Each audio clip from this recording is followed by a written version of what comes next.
Huwag mong dungisan ang telang iyan ng iyong mga kamay na amoy bawang at usok, Rosario. Nakakasuka. Ang boses ni Doña Victoria ay tila hagupit ng latigo na bumasag sa katahimikan ng bridal suite. Sa loob ng silid na amoy mamahaling lila at tila hininga ng mga sariwang bulaklak, ang bawat salita ng matandang babae ay parang lason na humalo sa hangin. Si Willa, na nakasuot ng gown na gawa sa pinakamahal na sutla, ay napatitig sa salamin. Ngunit hindi ang sariling ganda ang kanyang nakita. Sa paanan niya, nakaluhod ang kanyang ina na si Rosario. Ang mga daliri nitong magaspang na may mga bakas ng hiwa mula sa pagtitinda ng karinderya sa loob ng 3 dekada ay maingat na humahawak sa laylayan ng kanyang bestido. May isang maliit na sinulid na nakalawit at nais ni Rosario na maging perpekto ang kanyang anak sa araw na ito. Isang huling paglilingkod ng isang ina na ibinigay ang lahat para marating ng anak ang rurok ng tagumpay. Ngunit sa isang iglap, marahas na pinalo ni Doña Victoria ang kamay ni Rosario.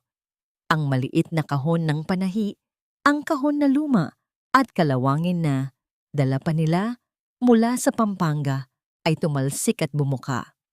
Umalingaongaw sa malamig na sahig na marmol ang kalansing ng mga karayom at paggulong ng mga perdible, tila mga mumunting luha ng bakal na naghahanap ng mapagtataguan. "Mommy, please! She's just trying to help!" Pakiusap ni Leandro. Nakatayo siya sa may pintuan, maayos ang suot na tuksido, ngunit ang kanyang mga mata ay hindi makatingin ng direkta kay Wella. Ang boses niya ay walang talim, walang bigat. Isang mahinang pagtatangka na tila mas lalo pang nakapagpababa sa dangal ni Wella. "Help! Leandro! Look at her!" Itinuro ni Doña Victoria si Rosario na tila ba isang maruming basahan na napadpad sa gitna ng palasyo.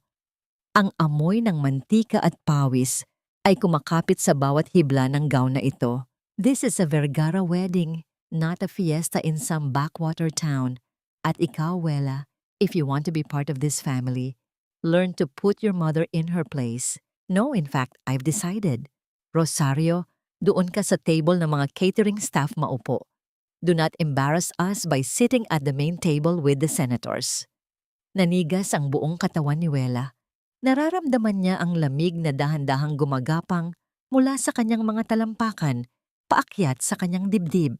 Ang init ng pagmamahal na kanina lang ay nararamdaman niya habang tinitingnan ng kanyang ina ay napalitan ng isang malalim at nanunuot na hapdi. Tumingin siya kay Rosario. Ang kanyang ina ay hindi sumagot.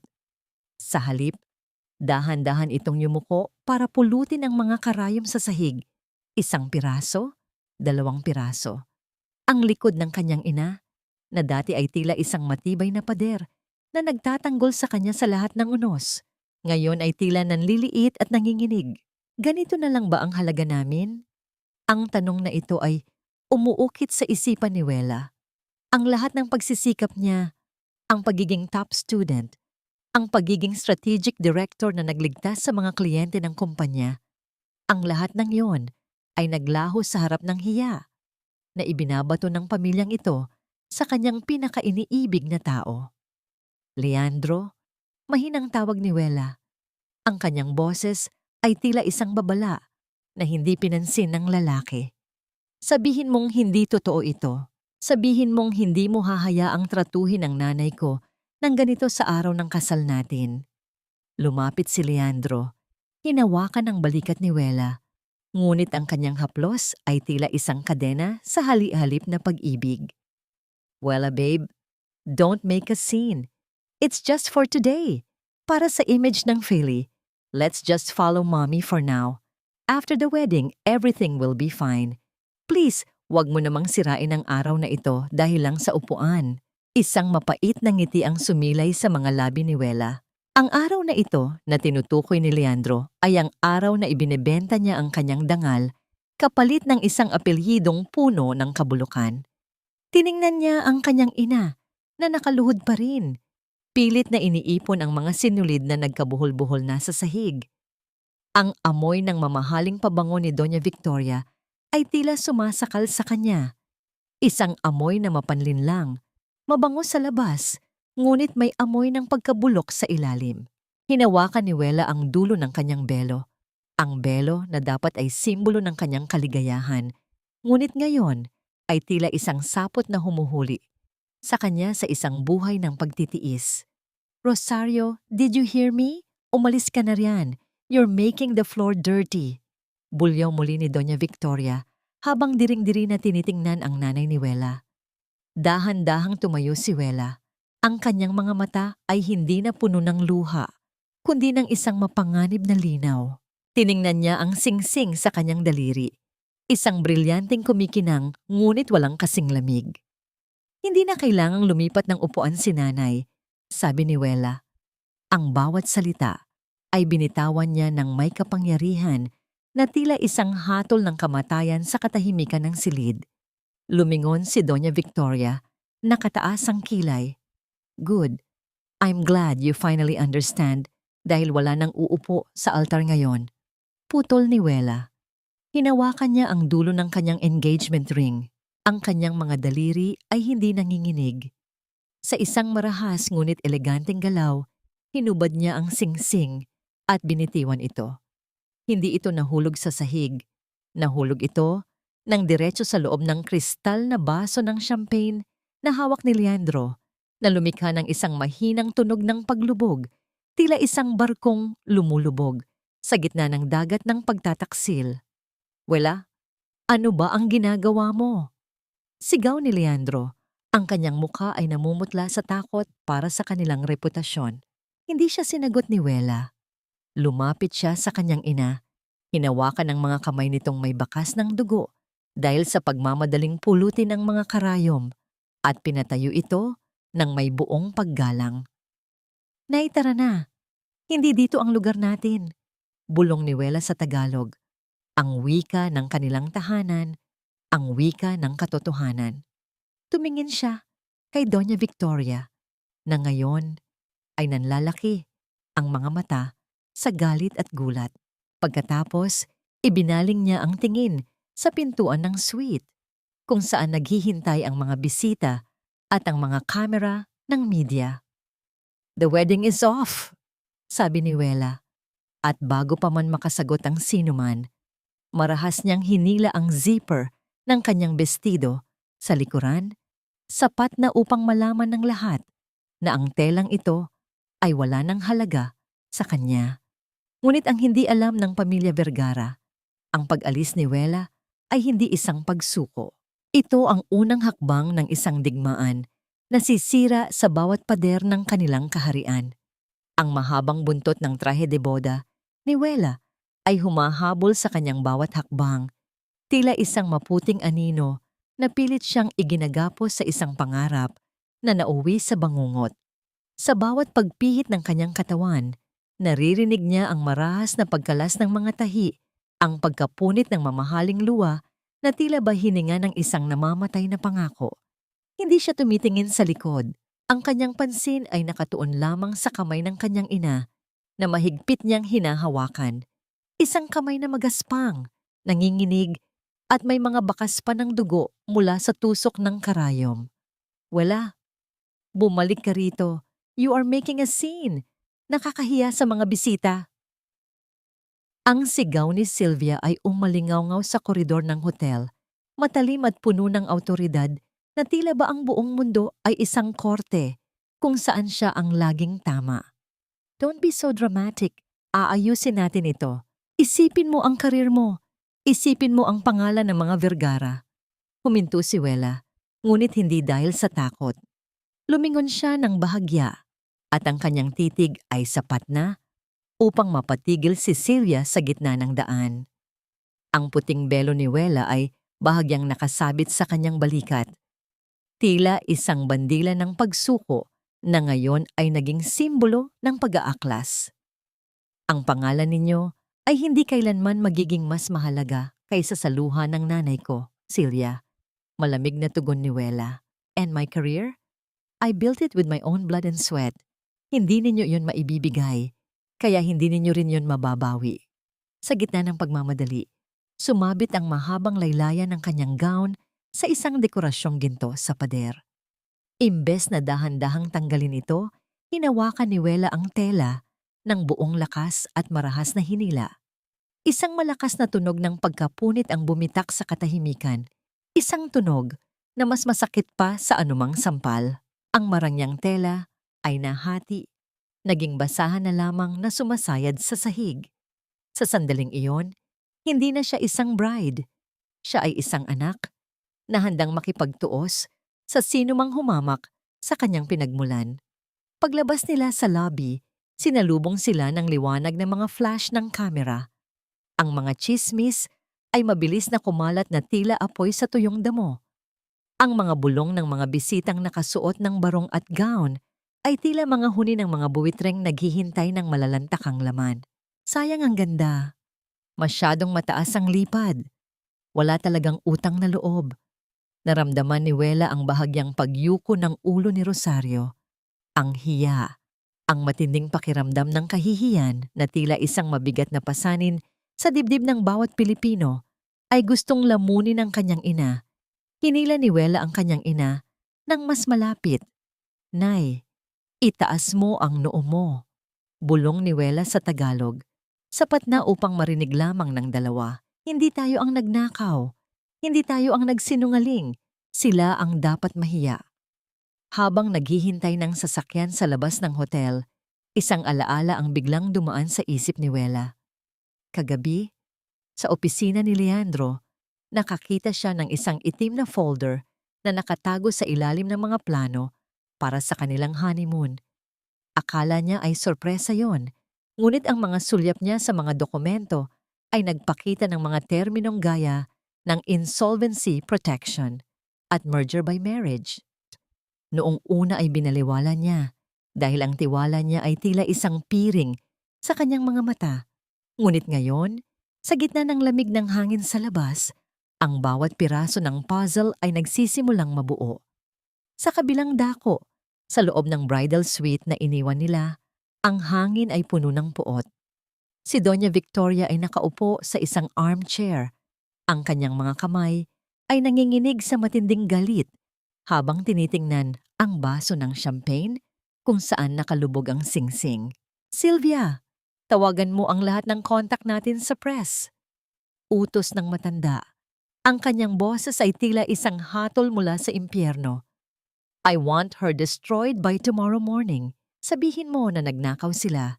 Sabihin mo na kaya siya umalis ay dahil nahuli natin ang nanay niya na kumukupit ng mga alahas sa loob ng kwartong ito. Let the world know that Wela Veridiana is nothing but a social climber who failed to reach the top.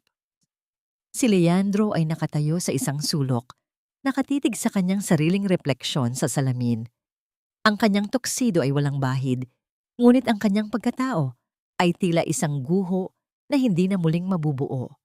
Gusto niyang humabol, gusto niyang magpaliwanag, ngunit ang takot na mawalan ng mana at ang takot sa galit ng kanyang ina ay mas matimbang kaysa sa pag-ibig na inaakala niyang mayroon siya. Nang pumasok si Wela at Rosario sa loob ng isang ordinaryong taxi, ang huling nakita ni Wela sa salamin ng sasakyan ay ang dambuhalang karatula ng hotel kung saan dapat sana ay magaganap ang kanyang masayang wakas. "Nay, simula na ito," sabi ni Wela habang hinahaplos ang kamay ni Rosario. "Alam ko, anak," sagot ng ina. Ang kanyang boses ay hindi na nanginginig. May isang kakaibang liwanag sa mga mata ni Rosario. Isang liwanag na hindi nagmumula sa mga brilyante ng mga Vergara, kundi mula sa isang lihim na matagal nang nakabaon sa limot. Pero hindi nila alam kung sino ang kinalaban nila. Sa gitna ng biyahe, tumunog ang cellphone ni Wela. Isang alerto mula sa social media. Breaking: Vergara Veridiana, wedding cancelled. Doña Victoria Vergara releases statement regarding the dishonesty of the bride. Napangiti si Wela ng mapait.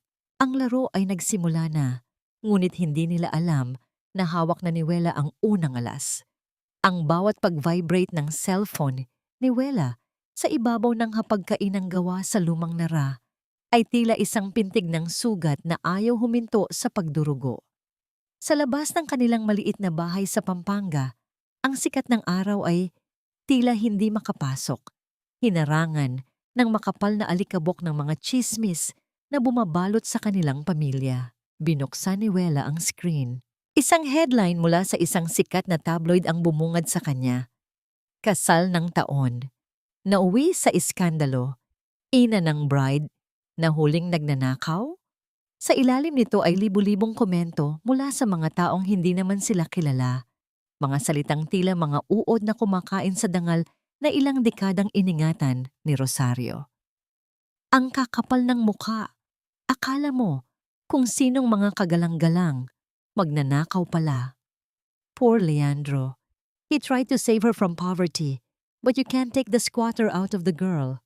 Utang na loob naman, Wela. Ang pamilya Vergara ang nagpaaral sa kanya, di ba? Ito ba ang kapalit? Nabitawan ni Wela ang phone nang marinig niya ang kalansing ng sandok mula sa kusina. Amoy na amoy niya ang ginisang bawang at tuyo, ang pamilyar na bango ng adobo ng kanyang ina. Ngunit sa pagkakataong ito, ang amoy na dati ay nagbibigay ng ginhawa, ay tila may halong pait. Pumasok siya sa kusina at nakita si Rosario na tahimik na nagluluto. Ang kanyang ina ay nakasuot ng kupas na duster. Ang likod nito ay tila mas lalong nakayuko kaysa kahapon. Walang luha sa mga mata ni Rosario, ngunit ang bawat galaw niya ay mabagal. Tila bawat kilos ay isang mabigat na pasanin. Nay, huwag ka nang magluto. Magpahinga ka muna. Mahinang sabi ni Wela.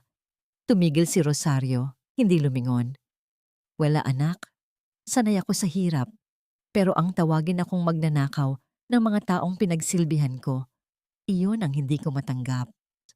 Ang boses ng ina ay tila isang tuyong dahon na madaling mabuhay sa hangin.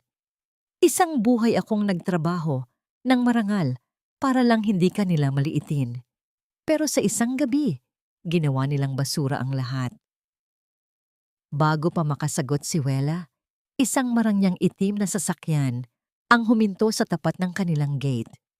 Ang tunog ng gulong sa graba ay tila isang babala. Bumaba si Leandro, hawak ang isang buke ng mga puting lila, ang paboritong bulaklak ni Wela.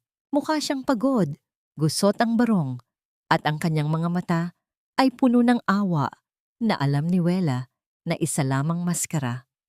Wela, please, let's talk, sabi ni Leandro pagpasok niya sa maliit nilang sala. Tumingin siya sa paligid ng may halong pandidiri na pilit niyang itinatago. I'm sorry for what Mom said. She's just stressed. But you have to understand, the press is eating us alive. Kung babalik ka lang, kung hihingi ka lang ng tawad kay Mommy, we can fix this. I can clear your mother's name. Natawa ng mapait si Wela. Ang bawat salita ni Leandro ay tila isang lason na binalot sa asukal. Clear her name? Leandro, ang pamilya mo ang nagdumi sa pangalan niya. At ngayon, gusto mo akong bumalik para magmakaawa? Para ano? Para maging tau-tauhan niyo ulit sa kumpanya habang nilulunod niyo kami sa utang na loob. Lumapit si Leandro. Sinubukang hawakan ang kamay ni Wela, ngunit umiwas ang dalaga. Don't be like that, Wela. Look at this place. Look at your mother. Do you really want her to spend the rest of her life in this stinking kitchen? We offered you a life of royalty. My family gave you the scholarship, the connections. Utang mo sa amin ang posisyon mo ngayon. Utang? Ang boses ni Wela ay naging matalim na tila isang scalpel. I worked 18 hours a day for Vergara Holdings. I saved your logistics department from bankruptcy 2 years ago. I am not a charity case, Leandro. I was your best asset. At ang scholarship, binayaran ko yon ng higit pa sa sapat sa pamamagitan ng talino at panahon na kinuha niyo sa akin. Sa sandaling iyon, isang lalaki ang lumitaw sa may pintuan. Hindi siya nakasuit, kundi isang simpleng polo shirt at jeans. Hawak niya ang isang lumang leather bag. Si Mateo Arceo. Ang kanyang mga mata ay malamig, ngunit tila may dalang apoy ng katotohanan. Leandro, I think you should leave. Sabi ni Mateo. Ang kanyang boses ay kalmado, ngunit may bigat na hindi matatawaran. At sino ka naman? Isang hamak na accountant? Pangungutya ni Leandro. Hindi sumagot si Mateo sa pangungutya. Sa halip tumingin siya kay Wela. Wela, nahanap ko na ang mga records. Ang mga utang na sinasabi nilang tulong sa inyo. Lahat iyon ay nakapangalan sa mga shell companies na pagmamay-ari ni Sylvia. They weren't helping you. They were laundering their losses through your name. Namutla si Leandro. Ang kanyang kumpiyansa ay tila isang basong kristal na biglang nagkaroon ng lamat. That's a lie. Wala, don't listen to him. Leave, Leandro. Bago ko pa malimutan na minahal kita. Sabi ni Wela. Ang kanyang boses ay tila yelo sa tigas. Nang makaalis ang sasakyan ni Leandro, ang katahimikan sa loob ng bahay ay naging mas lalong mabigat. Ngunit bago pa sila makahinga ng maluwag, isang malakas na tunog ng pagbasag ang narinig mula sa harap ng kanilang maliit na karinderya sa labas. Mabilis na lumabas si Wela at Mateo. Ang pader ng karinderya ni Rosario, ang pader na pinaghirapan nilang pinturahan ng puti, ay ngayon ay punong-puno ng pulang pintura. Ang mga salitang nakasulat ay tila isang sumpa. Magnanakaw ng danggal. Ang mga palayok ng bulaklak ni Rosario ay nagkadurog-durog sa semento. Si Rosario ay nakatayo sa tapat ng karinderya, nakatitig sa pulang pintura na tila ba dugo ito ng kanyang sariling pagkatao. Walang imik, dahan-dahan siyang lumapit at hinawakan ng maruming pader. Nay, tawag ni Wela, ang kanyang puso ay tila pinipiga sa sakit. Awa. Wela, tawag ni Rosario. Hindi lumingon. Ang kanyang boses ay biglang nagbago. Wala na ang pagiging biktima. May isang kakaibang awtoridad na tila ngayon lang lumabas. Tumawag ka sa Manila. Sabihin mo kay Attorney Santos. Panahon na para buksan ang vault sa San Fernando. Napatitig si Wela sa kanyang ina. Sino ba talaga si Rosario Sarmiento? Ang bawat hakbang sa loob ng lumang gusali sa San Fernando ay tila paglalakad sa isang libingan ng mga lihim. Ang hangin ay mabigat, amoy alikabok at naftalina. Isang amoy na tila nanunuot sa bawat hibla ng damit ni Wela. Sa dulo ng madilim na pasilyo, naghihintay si Attorney Santos, isang lalaking kasing tanda na ng mga luma at kupas na dokumento sa kanyang paligid. Ngunit ang mga mata ay tila matalas pa rin sa pagkilala ng katotohanan. Narito ang susi, Wela. Mahinang sabi ni Rosario. Inabot niya ang isang maliit na bakal na susi. Malamig at may mga bakas ng kalawang. 3 dekada ko itong itinago. Hindi dahil sa takot, kundi dahil gusto kong lumaki ka na ang tanging yaman mo ay ang iyong sariling kakayahan. Pero ngayon, kailangan na nating gamitin ang sandata na kinuha nila sa atin noon. Narinig ang tuyong pagpihit ng kandado. Sa loob ng maliit na vault, walang ginto o alahas. Ang laman nito ay mga tumpok ng ledgers at mga lumang sertipiko ng COFAN, shares. Kinuha ni Mateo ang isa sa mga folder. Ang kanyang mga daliri ay mabilis na bumabaklas sa mga pahina. Sa ilalim ng malamig na liwanag ng isang bumbilya, nagsimulang magsalita ang mga numero. Wala, tignan mo ito, bulong ni Mateo. Ang kanyang boses ay may halong gulat at matinding galit. Ang Vergara Holdings. Hindi sila ang nagmamay-ari ng kalahati ng kanilang logistics fleet. Ang mga dokumentong ito ay nagpapatunay na ang orihinal na puhunan ay galing sa ina mo. Ang pangalang Sarmiento ay binura sa mga opisyal na record noong 1974. Pero ang trail ng pera ay hindi nagsisinungaling. Tumingin si Wela sa mga spreadsheet na binuo ni Mateo sa kanyang laptop. Bilang isang strategic director, marunong siyang magbasa sa pagitan ng mga linya.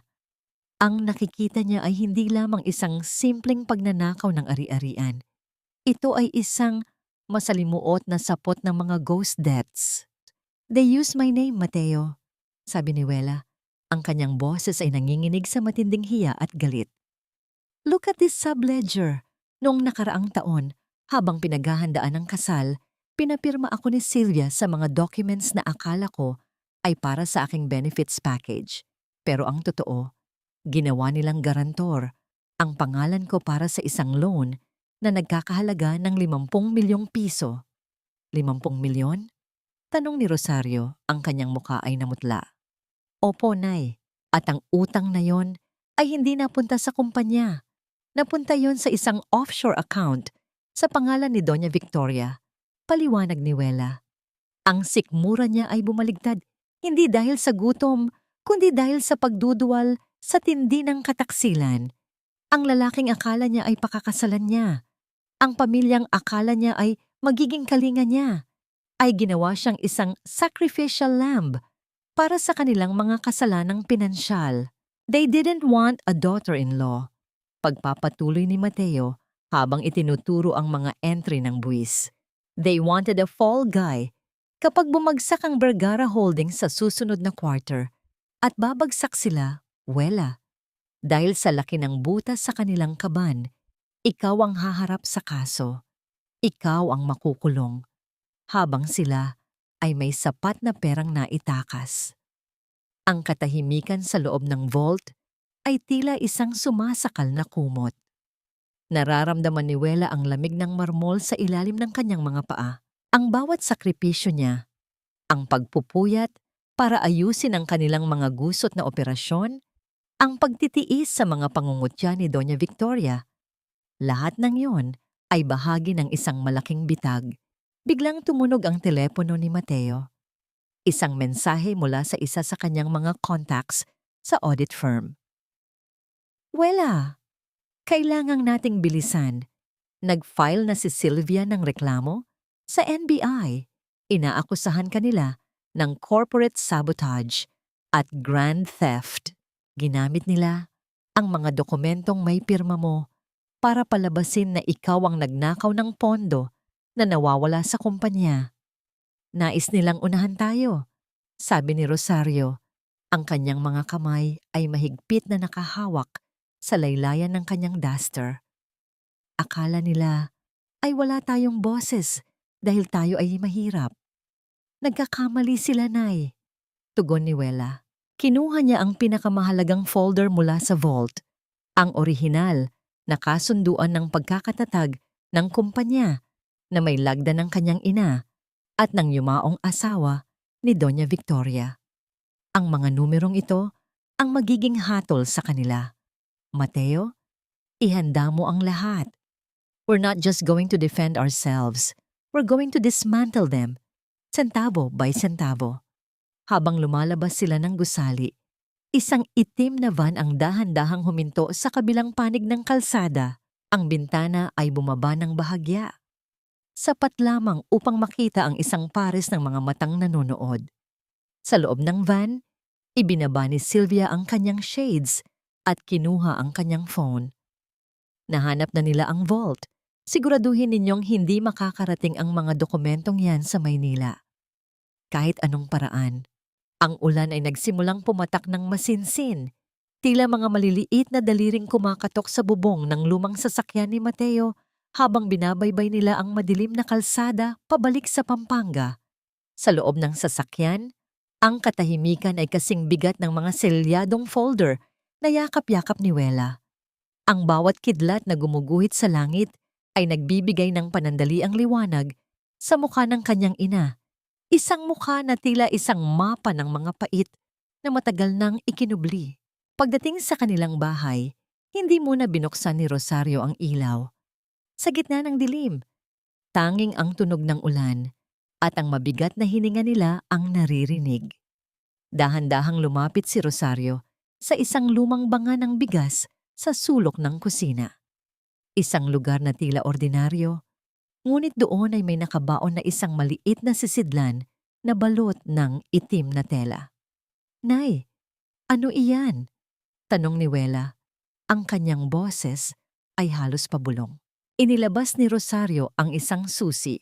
Hindi ang kalawanging susi mula sa vault, kundi isang mas matandang susi na may disenyo ng isang agila. Ang iyong ama, Wela. Hindi siya namatay sa aksidente gaya ng sinabi ko sa iyo noon. Ang bawat salita ni Rosario ay tila isang malakas na dagok sa dibdib ni Wela.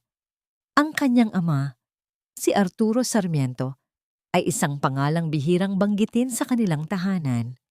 Akala ni Wela ay masakit lang talagang balikan ang alaala nito. Si Arturo ang utak sa likod ng Sarmiento Logistics, ang pamilya Vergara. Sila ang mga tauhan niya noon. Si Victoria, siya ang accountant na pinagkatiwalaan ng iyong ama.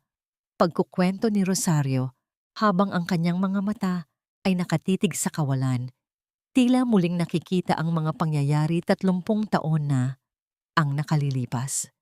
Nang mamatay ang iyong ama sa isang insidente sa warehouse, hindi lang ang buhay niya ang kinuha nila. Kinuha rin nila ang lahat ng dokumento, ang lahat ng pirma, at ang lahat ng dangal ng ating pamilya. Pinalabas nilang si Arturo ang nagnakaw sa kumpanya bago ito bumagsak, kaya tayo ay nagtago sa kahihiyan. Kaya pala ganoon na lang ang tindi ng galit ni Doña Victoria sa'yo, bulong ni Mateo, na kanina pa nakikinig ng may matinding konsentrasyon. Hindi ito tungkol sa katayuan sa buhay. Ito ay tungkol sa takot. Takot na baka isang araw, ang anino ni Arturo Sarmiento ay bumangon at bawi ng lahat. Naramdaman ni Wela ang isang matinding lamig na dumadaloy sa kanyang mga ugat. Ang utang na loob na palaging ibinabato sa kanya ng mga Vergara ay isang malaking kasinungalingan. Sila ang may utang. Utang nila ang bawat sentimo ng kanilang karangyaan sa dugo at pawis ng kanyang ama. Ang scholarship niya ay hindi tulong, kundi isang paraan ng pagpapatahimik sa konsensya. O marahil ay isang paraan upang bantayan ang huling tagapagmana ng mga Sarmiento. Biglang isang malakas na katok ang bumasag sa damdamin ng gabi. Hindi ito katok ng isang kaibigan. Ito ay marahas, mapanuri, at puno ng banta. Nang buksan ni Wela ang pinto, tumambad sa kanya si Sylvia Vergara. Nakatayo ito sa ilalim ng payong na hawak ng isang lalaking malaki ang pangangatawan. Ang suot niyang puting coat ay walang bahid ng putik. Tila ba ang dumi ng kalsada ay natatakot dumikit sa kanya. Masyado na kayong nagiging malikhain sa paggawa ng kwento, Rosario. Bungad ni Sylvia, ang kanyang boses, ay kasing talim ng isang labaha. Pumasok siya sa loob. Nang walang pahintulot, dala ang amoy ng mamahaling pabango na tila sumasakal sa simpleng amoy ng bahay kubo. Nabalitaan ko na binisita ninyo ang lumang vault ni Attorney Santos, isang malaking pagkakamali. Inilapag ni Sylvia ang isang dokumento sa ibabaw ng lamesa. Ito ay isang Settlement and Non-Disclosure Agreement. Pirmahan ninyo ito, ibigay ninyo ang lahat ng nakuhang papeles sa vault at mawawala ang kasong isinampa namin sa NBI laban kay Wela. Bibigyan ko pa kayo ng sapat na pera para makapagsimula ng bagong buhay sa ibang bansa. Huwag na ninyong antayin na kaladkarin kayo sa harap ng publiko. Tumingin si Wela sa dokumento, pagkatapos ay kay Sylvia. Nakita niya sa mga mata ng babae ang parehong lamig na nakita niya kay Doña Victoria noong umaga ng kasal. Isang lamig na walang puwang para sa awa. At kung hindi kami pumirma, hamon ni Wela. Ngumiti si Sylvia, isang ngiting hindi umaabot sa kanyang mga mata. Then you will realize, Wela, na ang katotohanan ay walang halaga kung wala kang kapangyarihan. Sa mata ng batas, ikaw ang kriminal. Sa mata ng publiko, ikaw ang ambisyosang anak ng isang magnanakaw. Sisiguraduhin ko na kahit saang kumpanya sa Asia, walang tatanggap sa'yo. Magugutom kayo hanggang sa maisipan ninyong kainin ang mga lumang papel na yan. Lumapit si Rosario kay Sylvia. Ang maliit na babaeng dati ay nakayuko. Ngayon ay nakatayo ng tuwid. Ang kapangyarihan ninyo ay parang anino. Sylvia, akala nyo ay matibay, pero mawawala rin kapag sumikat ang araw. Lumabas si Sylvia nang may paghamak, ngunit bago siya sumakay sa van, lumingon siya. You have 24 hours. After that, we will release the video of your mother begging for mercy. Let's see how much dignity is left in that. Nang umalis ang van, nanghina ang mga tuhod ni Wela. Napaupo siya sa sahig habang ang mga dokumento ng kanyang ama ay nakakalat sa paligid. Ang bigat ng hiya at ang banta ng kanilang pagkasira ay tila isang dambuhalang alon na handang lumunod sa kanila. Wala? Tignan mo ito, tawag ni Mateo, na may hawak na isang lumang litrato mula sa folder ng kanyang ama. Sa litrato, makikita ang isang batang Doña Victoria na may hawak na isang ledger, ang mismong ledger na nawawala sa mga record ng kumpanya. At sa gilid ng ledger, may isang code na pamilyar kay Wela, ang access code sa isang hidden trust fund na hindi kailanman nadeklara. Nay Mateo, sabi ni Wela habang pinapahira ng kanyang luha, hindi tayo tatakas. Ihanda ang lahat ng records ng kumpanya mula noong 1974. Kung gusto nila ng giyera, ibibigay ko sa kanila ang isang buong digmaan. Ang mansyon ng mga Vergara ay tila isang dambuhalang rebulto ng karangyaan na nakatayo sa gitna ng Forbes Park. Ang bawat sulok ay kumikinang sa ginto at kristal, ngunit para kay Wela ang bawat kinang ay tila mata ng isang ahas na nagmamasid. Ang amoy ng mamahaling jasmine floor wax at ang lamig ng aircon na tila mula sa isang punerarya ay sumalubong sa kanya. Huminga siya ng malalim. Suot niya ang isang simpleng itim na dress, walang alahas, at ang kanyang buhok ay nakapusod ng mahigpit. Isang anyo ng pagkatalo na pilit niyang isinuot upang linlangin ang mga mandaragit. So, nahanap din ng aso ang daan pabalik sa kanyang amo. Ang boses ni Doña Victoria ay umalingaw-ngaw mula sa itaas ng grand staircase. Nakasuot ang matanda ng isang sutlang robe, may hawak na baso ng tsa at ang kanyang mukha ay puno ng matagumpay na pangungutya. Nandito ako para tanggapin ang offer ni Sylvia, Tita Victoria, mahinang sabi ni Wela. Ang kanyang mga mata ay nakatingin sa sahig. Isang pag-arte ng kawalan ng pag-asa na matagal nilang pinag-ensayuhan ni Mateo. Please, stop the harassment. Handa na kaming pumirma. Huwag niyo lang ituloy ang paglalabas ng video ni nanay. Tumawa si Doña Victoria, isang tunog na tila pagkiskis ng tuyong papel. Maupo ka, Wela. Sylvia is in a meeting with the board members sa kabilang wing. But before we sign anything, I want to make sure na alam mo na kung saan ka lulugar. Naupo ang matanda sa isang velvet na armchair. Itinaas niya ang kanyang paa na nakasuot ng isang mamahaling custom-made na sapatos. Look at this, Wela. May putik ang sapatos ko mula sa garden kanina. Napaka-incompetent ng mga maids ko ngayon. Since you're so desperate to save your mother's reputation, why don't you show me some real utang na loob? Clean it. Naramdaman ni Wela ang pag-akyat ng dugo sa kanyang mukha. Ang bawat himaymay ng kanyang pagkatao ay gustong sumigaw, gustong luraan ang mukha ng babaeng nasa harap niya.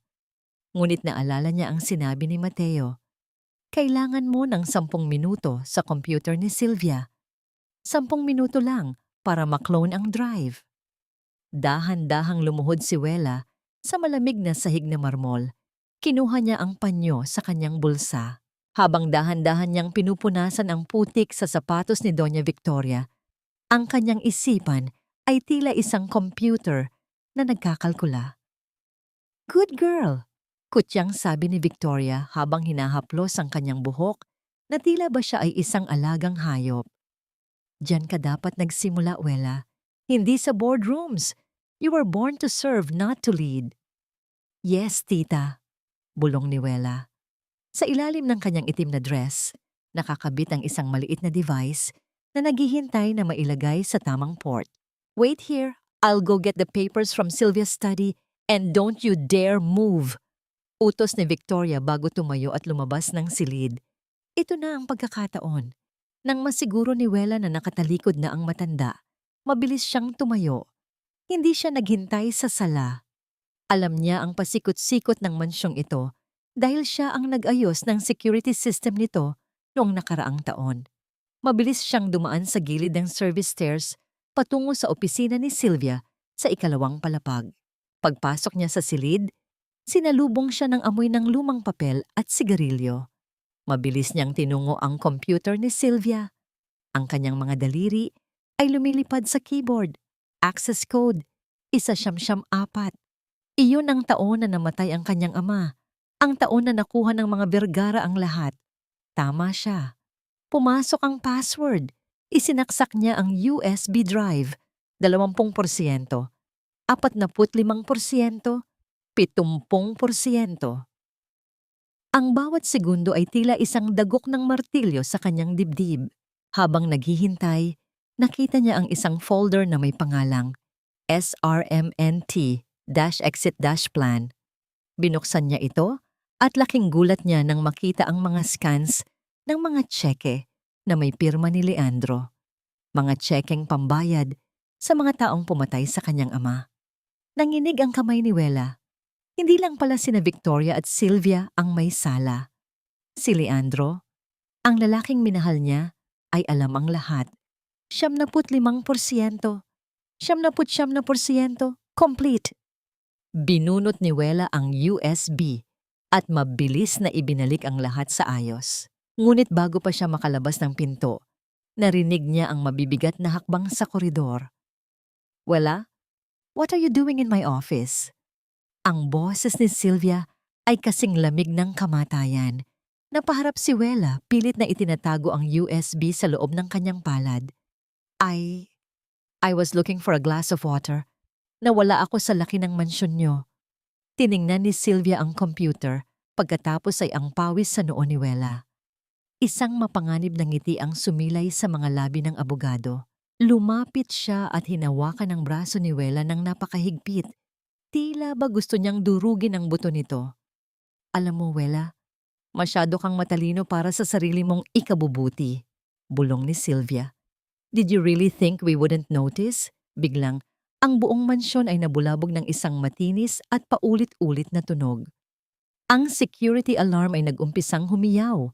Ang mga pulang ilaw ay nag-umpisang kumislap sa buong pasilyo, tila mga dugo ang mata na nag-aakusa.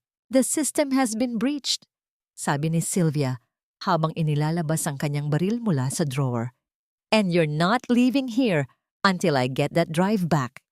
Ang bawat pintig ng pulang ilaw ng security alarm sa loob ng opisina ay tila isang nagngangalit na pusong gustong pumutok. Sa gitna ng kaguluhan ng mga sirena na humihiway sa buong mansyon, nanatiling kalmado si Sylvia. Ang dulo ng kanyang baril ay nakaturo ng direkta sa dibdib ni Wela. Ang lamig ng bakal ay tila humahalik sa balat ng dalaga. Isang halik ng kamatayan na amoy langis ng makina at pulbura. Ibigay mo sa akin ang USB. Wela. Ngayon din, utos ni Sylvia. Ang kanyang boses ay hindi nanginig. Tila ba ang pagtutok ng baril sa isang tao ay bahagi lamang ng kanyang pang-araw-araw na trabaho bilang abogado ng mga Vergara. Ngunit bago pa makasagot si Wela, bumukas ang pinto at pumasok si Leandro. Hingal na hingal siya, gusot ang kanyang mamahaling polo, at ang kanyang mga mata ay nanlilisik sa takot. Hindi takot para kay Wela, kundi takot para sa kanyang sariling kinabukasan. Sylvia, ibaba mo ang baril. Are you crazy? Kapag pumutok yan, tapos na tayong lahat. Sigaw ni Leandro. Ngunit hindi siya lumapit kay Wela upang protektahan ito. Nanatili siyang nakatayo sa tabi ng kanyang ate, tila isang aninong laging sumusunod sa mas malakas na liwanag. She has the drive, Leandro. She has everything. Bulyaw ni Sylvia nang hindi inaalis ang tingin kay Wela. Tumingin si Wela kay Leandro. Sa sandaling iyon, ang huling hibla ng pag-ibig na natitira sa kanyang puso ay tuluyan ng naputol. Ang lalaking nangako sa kanya ng katarungan ay nakatayo ngayon sa harap niya bilang kanyang kaaway. Hindi ko kailangan ng baril para tapusin ka, Wela. Biglang sabi ni Sylvia habang ibinababa ang sandata nang may mapang-uyam na ngiti. Dahil habang nandito ka at naglalaro ng spy, ang buong mundo ay pinapanood na ang pagkawasak ng nanay mo. Iniharap ni Sylvia ang isang tablet sa direksyon ni Wela. Sa screen, nakita ni Wela ang kanyang ina, si Rosario. Ang video ay sadyang ginupit at pinagdugtong. Kitang-kita si Rosario na nakaluhod sa paanan ni Doña Victoria, umiiyak at tila nagmamakaawa. Ang caption ay nakasulat sa malalaking pulang letra, "Ina ng gold digger na bride, na huling nagnanakaw ng alahas, nagmamakaawang huwag ipakulong." Naramdaman ni Wela ang isang matinding hapdi na tila binuhusan ng asido ang kanyang bituka. Ang bawat luhang pumatak mula sa mga mata ng kanyang ina sa video ay tila isang balaraw na sumasaksak sa kanyang dangal. Ang mga komento sa social media ay dumadaloy na tila lason, kahiya-hiya, like mother like daughter. Dapat sa mga yan, mabulok sa kulungan. By now, ang balitang ito ay kalat na sa lahat ng news outlets. You're fired from your job, Wela. At ang nanay mo? Wala nang bibili sa karinderya niya. Kahit aso, hindi lalapit sa inyo. Pagpapatuloy ni Sylvia nang may malupit na halakhak. Ang hiya, ang kahihiyang mas masakit pa sa kamatayan, ay tila isang dambuhalang kamay na sumasakal kay Wela. Ngunit sa gitna ng kanyang panginginig, naalala niya ang mga salita ni Rosario. Ang kapangyarihan nila ay parang anino, mawawala rin kapag sumikat ang araw. "Leandro?" tawag ni Wela. Ang kanyang boses ay tila galing sa ilalim ng lupa. "Alam mo ba ang tungkol sa video na ito? Alam mo bang gagawin nila ito sa nanay ko?" Hindi sumagot si Leandro. Umiwas siya ng tingin. Tila ba ang kanyang mga mamahaling sapatos ang pinakaimportanteng bagay sa mundo sa sandaling iyon. Ang kanyang katahimikan ay ang pinakamasakit na kumpirmasyon. "Umalis ka na, Wela, at iwan mo ang USB na. Iyan kung ayaw mong mabulok ang nanay mo sa presinto ngayong gabi," sabi ni Sylvia. Dahan-dahang binitiwan ni Wela ang USB sa sahig. Ngunit ang hindi alam ni Sylvia, bago pa siya pumasok sa opisina, ay na-upload na ni Mateo ang lahat ng laman nito sa isang cloud server na nakakonekta sa mga internasyonal na auditor. Ang USB na hawak ni Wela ay isa lamang pampalito, isang pain na kinagat ng mga Vergara. Nang lumabas si Wela sa mansyon, wala na siyang suot na sapatos. Ang kanyang mga paa ay direktang nakatapak sa magaspang na aspalto ng Forbes Park. Tila ba gusto niyang maramdaman ang bawat sakit ng lupang kanyang tinatapakan. Pagbalik niya sa Pampanga sa gitna ng gabi, ang kanyang puso ay tila isang guho. Inasahan niya ang galit ng mga tao, ang mga batong ipupukol sa kanilang bahay. Ngunit pagdating niya sa tapat ng kanilang maliit na karinderya, napatigil siya. Sa ilalim ng malabo na ilaw ng poste, nakita niya ang kanyang mga kapitbahay, ang mga magsasaka, ang mga tricycle driver, ang mga tindera sa palengke. Nakatayo sila sa harap ng karinderya ni Rosario. May hawak na mga walis, balde ng tubig, at ang ilan ay may dalang mga itak. Pinoprotektahan nila ang tindahan laban sa sino mang gustong manira rito. "Wela, anak," tawag ni Aling Nena, ang matandang tindera ng kakanin. "Huwag kang mag-alala. Alam namin kung sino ang nanay mo. Hindi kami naniniwala sa mga balita sa Facebook. Ang katotohanan ay hindi nabubura ng edit na video." Lumabas si Rosario mula sa loob ng bahay. Ang kanyang mga mata ay namamaga, ngunit ang kanyang mukha ay maliwanag. Lumapit siya kay Wela at niyakap ang anak ng mahigpit. Amoy bawang pa rin ang kanyang duster. Isang amoy ng pagsisikap, isang amoy ng katotohanan.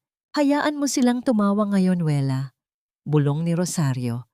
"Dahil bukas, ang buong mundo naman ang manonood sa kanilang pagbagsak."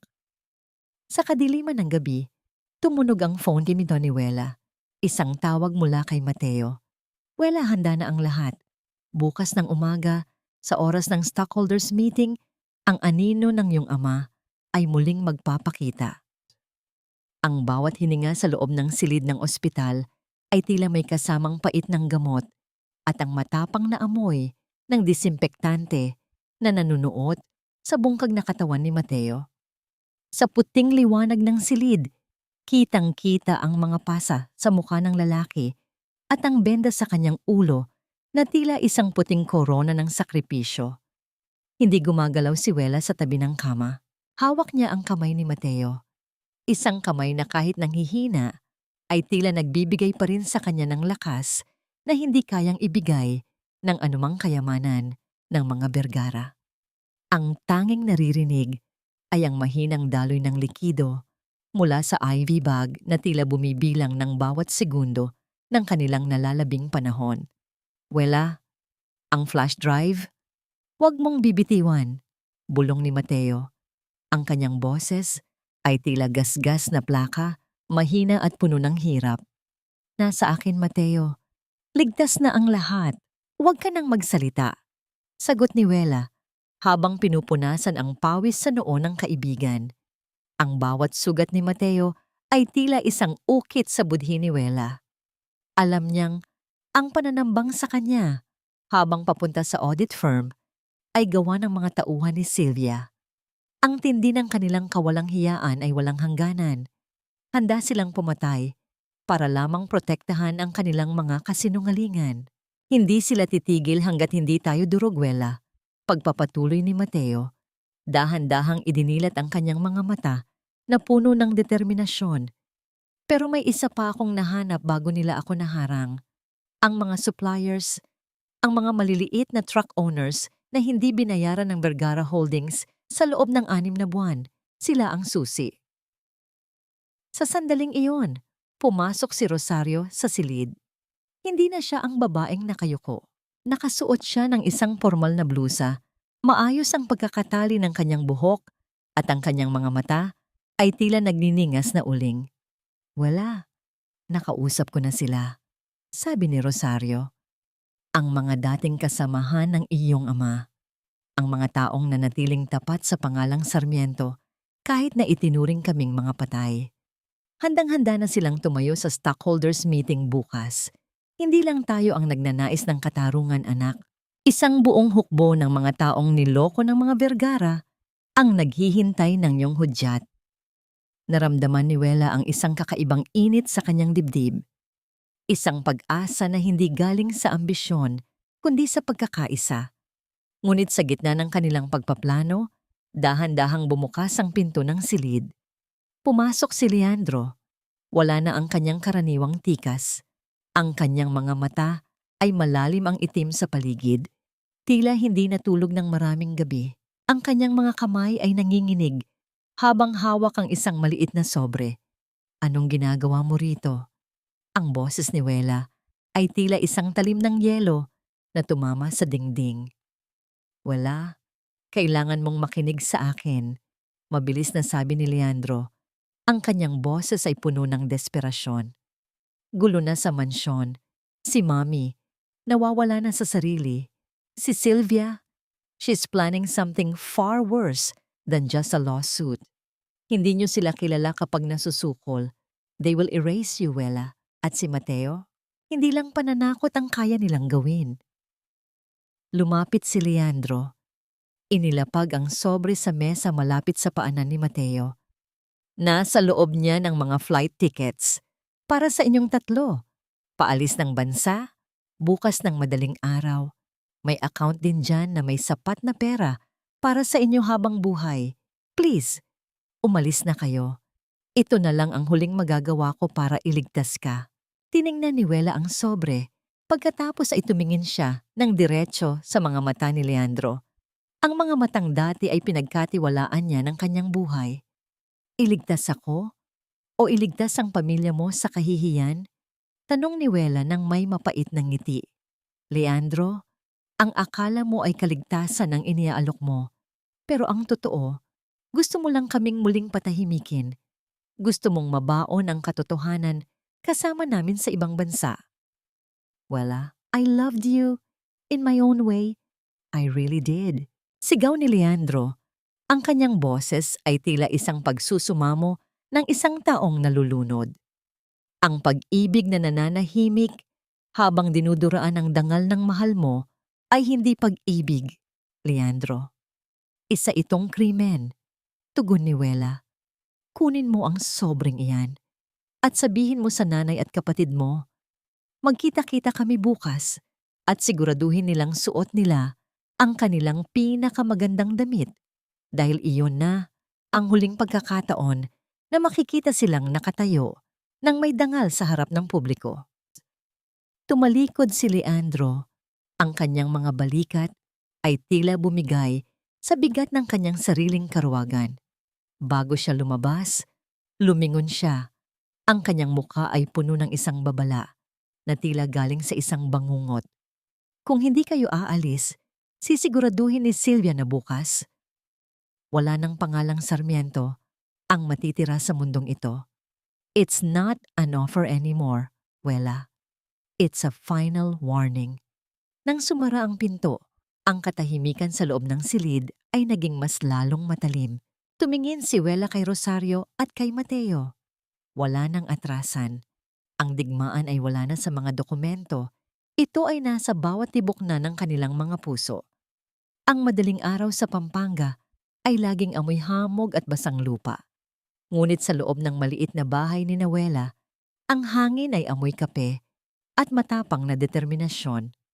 Walang nakatulog. Ang bawat minuto ay tila isang butil ng buhangin sa isang orasan na malapit ng maubos. Sa ibabaw ng hapagkainang nara, nakalatag ang mga dokumentong magiging mitya ng pagsabog ng kaharian ng mga Vergara. Tumingin si Wela sa salamin. Wala na ang maputlang bride na tila isang biktima ng tadhana. Ang babaeng nakatingin sa kanya ay suot ang isang itim na power suit. Matalim ang pagkakatabas, walang bahid ng dumi, tila ba isang baluti na handa sa digmaan. Maingat niyang inilagay ang huling piraso ng ebidensya sa loob ng kanyang leather folder. Handa na ang lahat, Wela, mahinang sabi ni Rosario habang papasok sa silid. Napatigil si Wela nang makita ang kanyang ina. Hindi na ito ang Rosario na nakasuot ng kupas na duster at amoy usok ng karinderya. Nakasuot si Rosario ng isang klasikong itim na Filipiniana. Simple, ngunit puno ng awtoridad. Ang kanyang tindig ay tuwid, ang kanyang noo ay mataas.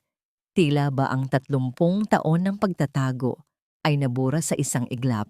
Sa kanyang dibdib, nakakabit ang isang antigong tramkay, brooch na gawa sa ginto at perlas, ang simbolo ng orihinal na tagapagtatag ng Sarmiento Logistics. Nay, ang ganda mo! Bulong ni Wela. Ang kanyang boses ay nanginginig sa paghanga at awa. Ito ang suot ko noong huling makita ko ang iyong ama bago siya nawala sa warehouse, Wela. Tugon ni Rosario habang hinahaplos ang brooch.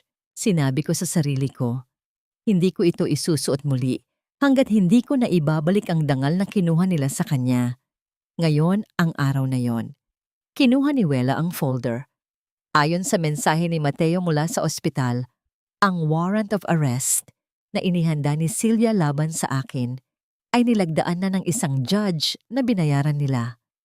Inaasahan nilang bago pa ako makatapak sa boardroom, dadamputin na ako ng mga pulis sa lobby. Hayaan mo silang umasa, anak. Ang nangiti ni Rosario ay tila isang talim na kumikinang sa dilim. Dahil ang mga pulis na dadating ay hindi para sa'yo. Ang mga dokumentong hawak natin ay hindi lang tungkol sa kumpanya. Kasama dyan ang mga ebidensya ng pagpatay sa iyong ama na matagal nang ibinaon ni Victoria sa ilalim ng kanilang mansyon. Biglang tumunog ang telepono ni Wela. Isang alerto mula sa security system ng kumpanya. Nakalogin na sina Doña Victoria at Sylvia sa boardroom. Ang stockholders meeting ay magsisimula na sa loob ng 1 oras. Alam ni Wela na sa sandaling ito, ang mga Vergara ay nakaupo sa kanilang mga gintong trono. Kumpiyansa na ang kanilang mga kasinungalingan ay mananatiling matibay. Habang naglalakad sila palabas ng bahay, isang huling balakid ang humarang. 3 sasakyan ng pulis ang huminto sa tapat ng kanilang gate. Ang mga asul at pulang ilaw ay bumubulag sa katahimikan ng madaling araw. Bumaba ang isang opisyal. Hawak ang isang papel. Wela Veridiana Sarmiento, you are under arrest for corporate sabotage and grand theft. Sabi ng pulis, ang kanyang boses ay walang emosyon. Nanigas si Wela ngunit hindi dahil sa takot. Tumingin siya kay Rosario na nanatiling kalmado sa kanyang tabi. Ang true irony ng pagkakataon, ang mismong kapangyarihan na ginagamit ng mga Vergara upang gipitin siya ang siyang magiging huling pako sa kanilang kabaong. Officer, tawag ni Rosario. Ang kanyang boses ay punong-puno ng kapangyarihan. Bago ninyo dalhin ang anak ko, baka gusto ninyong basahin ang utos na galing sa Office of the Ombudsman. Ang warrant na hawak ninyo ay galing sa isang judge na kasalukuyan na ring iniimbestigahan para sa graft. At ang mga dokumentong hawak namin ay ang tunay na warrant laban sa mga taong nag-utos sa inyo. Ibinigay ni Rosario ang isang asul na folder sa pulis. Habang binabasa ng opisyal ang bawat pahina, ang kanyang mukha ay dahan-dahang namutla. Tumingin siya kay Wela, pagkatapos ay kay Rosario, at sa huli ay isinaludo ang kanyang kamay. Ma'am, my apologies. May utos kaming eskortan kayo patungo sa boardroom. Hindi bilang mga arestado, kundi bilang mga pangunahing saksi at lehitimong may-ari ng Vergara Holdings. Sumakay si Wela sa sasakyan. Ang kanyang puso ay tila isang tambol na naghahanda para sa huling martsa. Tumingin siya sa bintana habang binabaybay nila ang daan patungong Maynila. Ang bawat gusali, ang bawat poste, ay tila mga saksi sa kanyang pag-akyat mula sa hukay ng kahihiyan. Leandro, Victoria, Sylvia, handa na ang inyong entablado, pero sa pagkakataong ito, hindi ninyo magugustuhan ang wakas ng inyong kwento. Ang araw ay dahan-dahang sumisikat, tila isang mitya na nagsisindi sa isang mundong malapit ng sumabog. Ang huling labanan ay hindi nagaganapin sa dilim, kundi sa ilalim ng nakakasilaw na liwanag ng katotohanan. Ang boardroom ng Vergara Holdings ay tila isang katedral ng salamin at bakal, kung saan ang bawat anino ay amoy mamahaling kape at mga lihim na ibinaon sa limot. Sa gitna ng dambuhalang mesa na gawa sa mahogany, nakaupo si Doña Victoria. Ang kanyang mukha ay tila isang maskara ng kapangyarihan, habang si Sylvia naman ay abala sa pag-aayos ng kanyang mga legal na dokumento, handa nang ipahayag ang tagumpay ng kumpanya laban sa krisis. Ladies and gentlemen of the board, ang boses ni Doña Victoria ay banayad ngunit puno ng mapang-uyam na kumpiyansa. We have successfully navigated the recent distractions. The malicious attempts of a former employee to sabotage our reputation have been dealt with. As we speak, the law is taking its course. Isang mahinang tawanan ang sumunod, tila mga huni ng mga mapanirang ibon na nagdiriwang sa gitna ng bangkay ng kanilang biktima. Ngunit ang tawanan ay biglang naputol ng ang marahas na pagbukas ng pinto ay umalingaw-ngaw sa buong silid. Walang kumatok, walang nag-anunsyo. Pumasok si Wela. Sa likod niya ay si Rosario, na ang bawat hakbang ay tila isang martsa ng katarungan. Kasunod nila ang mga opisyal mula sa NBI at Office of the Ombudsman na ang mga mukha ay kasing tigas ng batas na kanilang kinakatawan. Wela, how dare you step foot in this room? Sigaw ni Sylvia, ang kanyang boses ay pumitlag sa gulat. Security! Get them out! May warrant of arrest na ang babaeng ito. Officer, pakita ang warrant. Malamig na utos ni Wela. Ang kanyang mga mata ay nakatitig ng diretso kay Doña Victoria, na ngayon ay dahan-dahang tumatayo. Ang kanyang kamay ay mahigpit na nakahawak sa gilid ng mesa. Inilabas ng opisyal ang dokumento, ngunit hindi ito ang warrant laban kay Wela. Doña Victoria Vergara, Sylvia Vergara Lontok, kami ay may utos na arestuhin kayo sa mga kasong plunder, estafa, at ang muling pagbubukas ng investigasyon para sa pagpaslang kay Arturo Sarmiento noong 1974. Ang katahimikan sa loob ng boardroom ay naging kasing lamig ng kamatayan. Ang mga stockholders ay nagsimulang magbulungan, ang kanilang mga mukha ay puno ng takot at pagkalito. "This is ridiculous! Isang paninira ito!" Sigaw ni Doña Victoria. Ang kanyang boses ay tila isang basag na kristal. "Wala kayong ebidensya."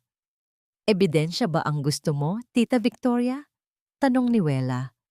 Lumakad siya patungo sa dulo ng mesa at isinaksak ang isang flash drive sa central system ng boardroom. Sa dambuhalang screen sa likuran, hindi ang financial report ng Vergara Holdings ang lumitaw. Sa halip, bumungad ang mga scan ng SRMT-exit-plan.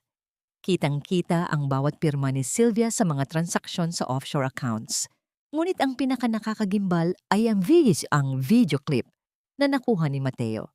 Isang security footage mula sa lumang warehouse noong 1900 at 74 na hindi nila nagawang sirain ng tuluyan.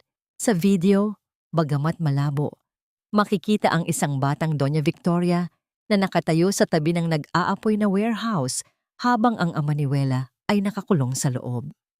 Ang kanyang mukha sa video ay walang bakas ng pagsisisi. Tila ba ang apoy ay isang dekorasyon lamang sa kanyang pag-akyat sa kapangyarihan. Ang Vergara Holdings ay isang malaking kasinungalingan. Ang boses ni Wela ay umalingaw-ngaw, puno ng gigil at katarungan. Sa loob ng 2 taon, ginamit ninyo ang mga utang at peking assets para panatilihin ang inyong lifestyle.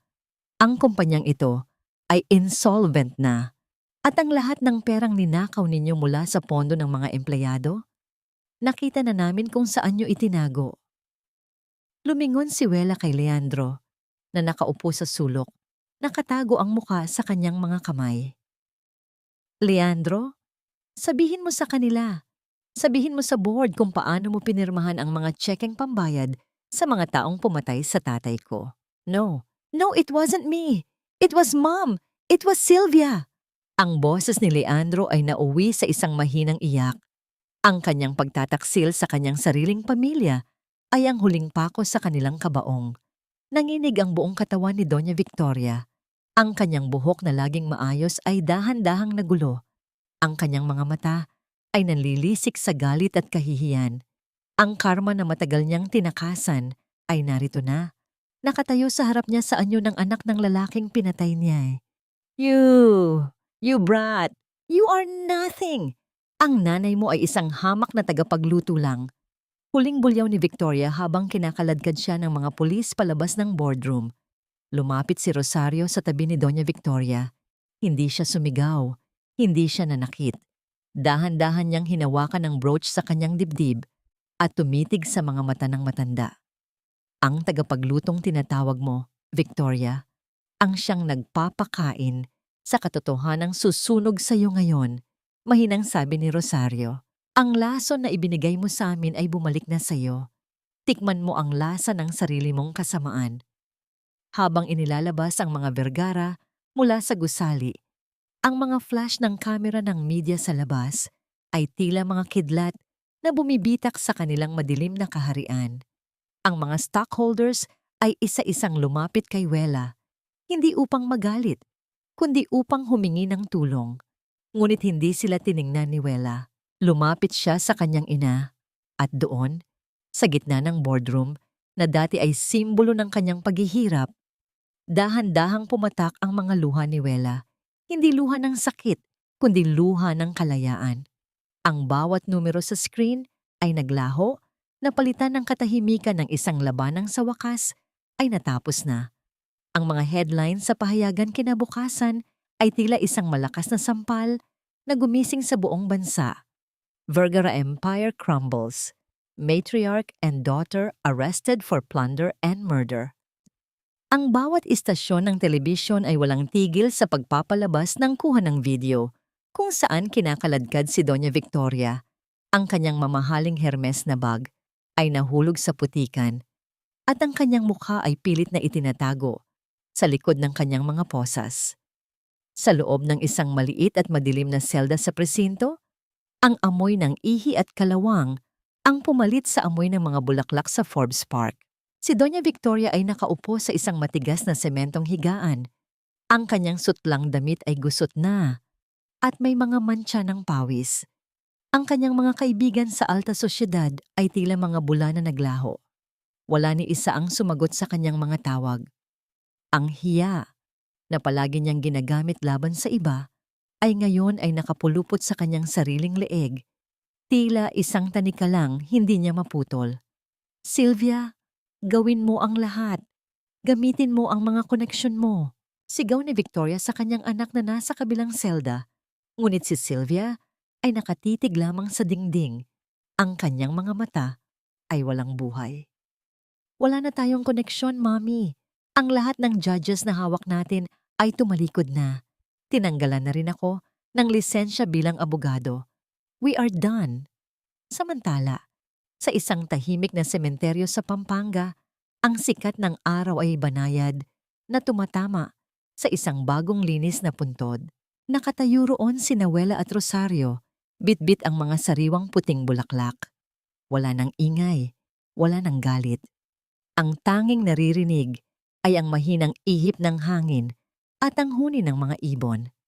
Arturo, tapos na, bulong ni Rosario habang hinahaplos ang pangalan ng kanyang asawa sa marmol.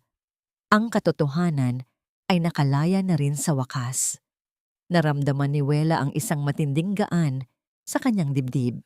Ang bawat hakbang niya patungo sa puntod ay tila pagtatapon ng mga mabibigat na batong matagal niyang dinala. Hindi na siya ang Wela na kailangang magpanggap upang matanggap. Siya na ang Wela na buo ang pagkatao dahil sa kanyang sariling paninindigan. Lumapit si Mateo. Ang kanyang ulo ay may benda pa rin, ngunit may ngiti na sa kanyang mga labi. Ang mga audit reports ay tapos na, Wela. Ang mga suppliers na niloko ng mga Vergara ay unti-unti nang nababayaran mula sa mga asset na na-freeze ng gobyerno. At ang kumpanya ng tatay mo, ang orihinal na Sarmiento Logistics, ay handa nang muling magbukas. Hindi ko na kailangan ng isang imperyo, Mateo, sabi ni Wela habang tinitingnan ang kanyang ina. Ang gusto ko lang ay isang lugar kung saan ang bawat tao ay itinuturing na may dangal, anuman ang amoy ng kanilang mga kamay. Isang linggo matapos ang eskandalo, bumalik si Wela sa mansyon ng mga Vergara sa huling pagkakataon, hindi upang manirahan, kundi upang kunin ang kanyang mga natitirang gamit. Ang mansyon ay puno na ng mga foreclosure notices mula sa bangko. Ang mga gintong kagamitan ay nakabalot na sa plastik, tila mga alaala ng isang buhay na itinayo sa buhangin. Nakita niya si Leandro sa hardin, nakaupo sa isang bangko, mukhang isang taong nawalan ng kaluluwa. Ang kanyang pamilya ay nawasak, ang kanyang yaman ay naglaho, at ang tanging natira sa kanya ay ang kanyang sariling karuwagan. Wela, I'm sorry, mahinang sabi ni Leandro. Tumingin si Wela sa kanya, ngunit wala na siyang nararamdamang galit. Ang tanging nararamdaman niya ay isang malalim na awa para sa isang lalaking nagkaroon ng lahat, ngunit walang naitabing kahit katiting na prinsipyo. Ang kapatawaran ay hindi ibinibigay, Leandro. Ito ay pinaghihirapan.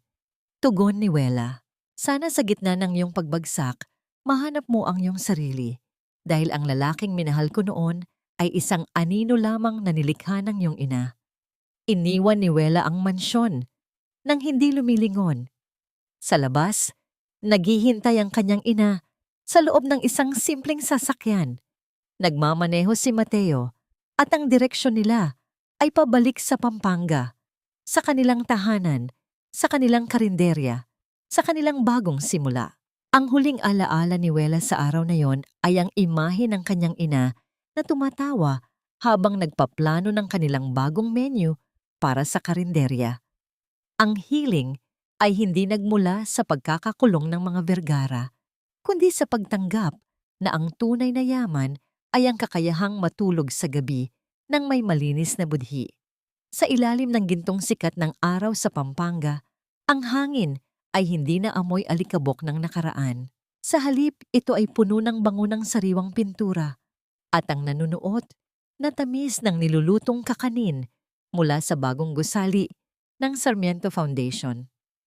Ang dating maliit na karinderya ni Rosario ay naging isang malawak na sentro, hindi lang para sa pagkain, kundi para sa katarungan. Nakatayo si Wela sa harap ng malaking salamin sa lobby. Hindi na siya nakasuot ng puting sutla na tila isang bilanggo ng tradisyon. Suot niya ang isang asul na blusa na kasing kulay ng payapang langit. At sa kanyang muka ay bakas ang isang uri ng ganda na hindi nabibili ng anumang foundation o kolorete. Ang ganda ng isang babaeng nahanap na ang kanyang tunay na halaga. Wela, handa na ang lahat sa labas. Tawag ni Mateo. Lumakad siya patungo sa dalaga, maayos ang suot na barong at ang kanyang mga mata ay nagniningning sa paghanga. Ang mga dating empleyado ng tatay mo, ang mga pamilyang tinulungan ng foundation, lahat sila ay naghihintay sa iyo. Ngumiti si Wela at hinawakan ang braso ni Mateo. Salamat, Mateo. Sa hindi mo pag-alis sa tabi ko, noong ang tanging dala ko lang ay kahihiyan. Hindi kailanman naging kahihiyan ang paglaban para sa tama, Wela. Mahinang sagot ni Mateo. Paglabas nila sa entablado, sinalubong sila ng masigabong palakpakan. Ngunit ang pinakamahalagang tao sa madla ay ang kanyang ina. Nakaupo si Rosario sa gitna ng unang hanay, suot ang kanyang paboritong Filipiniana at ang brooch ng mga Sarmiento. Wala na ang kaba sa kanyang mga mata, wala na ang pagyuko ng ulo. Siya ang reyna ng araw na ito, ang babaeng nagluto ng tagumpay mula sa mga pait ng buhay. Ang araw na ito ay hindi para sa akin. Panimula ni Wela sa harap ng mikropono. Ang kanyang boses ay matatag at malinaw. Ang araw na ito ay para sa bawat babaeng sinabihang wala silang boses dahil sa kanilang pinagmulan, para sa bawat anak na sinabihang ang kanilang dangal ay nakadepende sa apelyido ng kanilang mapapakasalan. Ang tunay na yaman ay hindi nasa loob ng vault ng isang bangko, kundi nasa loob ng ating puso at sa ating kakayahang tumayo ng tuwid matapos ang bagyo. Habang nagsasalita si Wela, isang pamilyar na anino ang nakita niya sa malayo, sa labas ng gate ng foundation, si Leandro. Nakatayo siya roon. Suot ang isang luma at kupas na t-shirt, malayo sa marangyang tuxedo na suot niya noon. Nakatingin siya kay Wela nang may pagsisisi. Tila ba tinitingnan niya ang isang bituin na kailanman ay hindi na niya maabot. Sa isang iglap, tumalikod si Leandro at dahan-dahang naglakad palayo. Tuluyan ng nilamon ng karaniwang dami ng tao. Hindi na naramdaman ni Wela ang kurot sa puso. Ang sugat ay naghilom na. Naiwan na lamang ang isang pilat na magpapaalala sa kanya ng kanyang katapangan. Pinutol ni Rosario ang laso at ang tunog ng gunting ay tila isang hudyat ng pagbubukas ng isang bagong kabanata. Ang bawat tao sa paligid ay nagsimulang magdiwang, kumakain ng mga pagkaing inihanda ni Rosario ng may pagmamahal. Ang amoy ng bawang, luyang dilaw, at sariwang kanin ay bumalot sa buong paligid. Ang amoy ng tagumpay na hindi kailanman mapapantayan ng kahit anong mamahaling pabango sa mundo. Isang taon ang mabilis na lumipas. Sa loob ng Correctional Institute for Women, ang bawat araw ay isang parusa ng katahimikan. Si Doña Victoria ay nakaupo sa isang sementong bangko sa courtyard. Ang kanyang mga kamay na dati ay puro brilyante ay ngayon ay tuyot at puno ng mga sugat mula sa paglilinis ng mga pasilyo. Ang kanyang pangalan ay hindi na binabanggit sa mga fashion magazine. Siya na ngayon ay isa na lamang numero sa listahan ng mga bilanggo. Narinig niya ang mga gwardiya na nanonood ng balita sa isang maliit na telebisyon. Ang Sarmiento Foundation ay tumanggap ng parangal para sa pinakamahusay na legal aid program sa bansa. Ang CEO na si Wela Sarmiento ay ikinasal na sa kanyang katuwang na si Mateo Arceo sa isang simpleng seremonya sa Pampanga. Ipinikit ni Victoria ang kanyang mga mata at ang tanging nakita niya ay ang imahe ni Rosario na nakaluhod sa kanyang paanan noon kanong araw ng kasal, ang trotreo ng tadhana. Ang babaeng kanyang dinuraan ay ngayon ay tinitingala ng mundo, habang siya na nagpanggap na Diyos ay ngayon ay nakabaon sa putik ng sarili niyang gawa. Sa kabilang dako, sa isang maliit na restaurant sa gilid ng dagat, magkasamang nanonood ng paglubog ng araw sina Wela at Mateo. Ang tiyan ni Wela ay bahagyang matambok na, isang bagong buhay ang naghihintay na sumilang. Anong pangalan ang ibibigay natin sa kanya? Tanong ni Mateo habang hinahaplos ang kamay ng asawa. Arturo, kung lalaki. Sagot ni Wela ng may ngiti. At Rosario, kung babae. Dahil gusto kong lumaki siya na alam ang kahalagahan ng pagiging matatag at marangal kahit anong bagyo ang dumaan. Tumingin si Wela sa malawak na dagat. Ang mga alon ay dahan-dahang humahalik sa pampang, tila ba nagbubulong ng mga salita ng kapayapaan. Wala na ang galit, wala na ang puot. Ang tanging natira ay ang liwanag ng buwan na nagbibigay ng direksyon sa kanilang bagong paglalakbay. Sa wakas, ang telon ng pagkukunwari ay tuluyan ng naisara at ang tunay na buhay, ang buhay na tapat, payapa at puno ng pag-ibig ay nagsimula na.